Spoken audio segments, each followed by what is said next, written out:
எண்ணற்ற பெருமைகள் குவிந்து நிற்கின்றது நம் நாடு. வண்ணங்கள் வேற்றுமை பட்டால் அது மாநிலம் வேற்றுமை இல்லை. இதில் எண்ணங்கள் செயற்கை எல்லோருக்கும் ஒன்றென்று கொட்டு வரிசை என்ற பாரதியின் வரிகள் போல பலவேறுபட்ட மொழிகள், மதங்கள், கலாச்சாரங்கள், உணவு முறைகள் என பலவேறுபட்ட வேறுபாடுகள் இருந்தாலும் வேற்றுமையில் ஒற்றுமை காணும் அற்புத கலையை உலகிற்கு உணர்த்திய நாடு நம் நாடு. இதுவே நம் பண்பாட்டிற்கு சிறந்த ஆதாரமாகும். இமயத்தின் உச்சியில் தவம் இருந்த ரிஷிகள் முதல் கங்கை நதி வாயும் புண்ணிய பூமியில் தோன்றிய மகான்கள் வரை ஆன்மீக அறிவையும் அமைதியையும் உலகிற்கு வழங்கிய நாடு நம் நாடு. புத்தர், மகாவீரர், ஆதிசங்கரார், வள்ளலார் போன்ற பல ஞானியர் தோன்றிய மண்ணிது.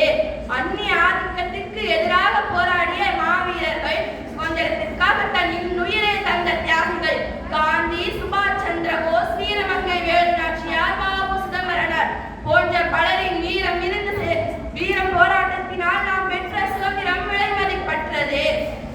வெள்ளி மலை மீது உலாவிடுவோம், அடிமேல் கடல் முழுவதும் கப்பலிடுவோம் என்ற பாரதியின் அறிவோல இன்று பாரத நாடு அறிவியலிலும் பொருளாதாரத்திலும் தொழில்நுட்பத்திலும் உலக அரங்குகளில் முன்னேறி கொண்டே வருகின்றது.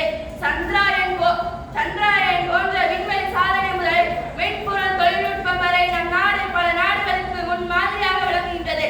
மண்ணும் இமயமலை எங்கள் மலையே, மாநிலம் மீது போர் மீதில்லையே என்று பாரதியார் பாடியது போல நமக்கு கிடைத்த இயற்கை வளங்கள் நம் மரங்களாகும். நாம் அனைவரும் இந்த பாரத திருநாட்டின் குடிமக்கள் என்ற பெருமையுடன் பாரதத்தின் வளர்ச்சிக்காக உழைத்திடுவோம், வேற்றுமையை கலைத்து ஒற்றுமையுடன் வாழ்ந்திடுவோம் என்று கூறி விடைபெறுகிறேன். வாழ்த்துக்கள்.